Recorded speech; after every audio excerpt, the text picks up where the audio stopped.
इस वीडियो में हम डिस्पाइस से रिलेटेड 10 इंपॉर्टेंट सेंटेंस जानेंगे और वीडियो के लास्ट में एक छोटा सा टेस्ट भी है।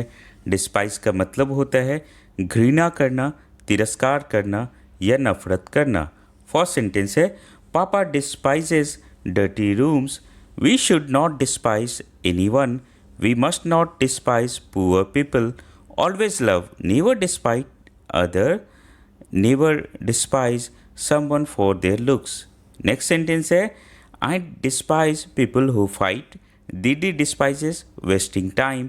She despises rude behavior. I despise copying homework. दादाजी despises laziness in the morning. अब आपके लिए एक छोटा सा टेस्ट भी है। डिस्पाइस का हिंदी मीनिंग क्या होता है?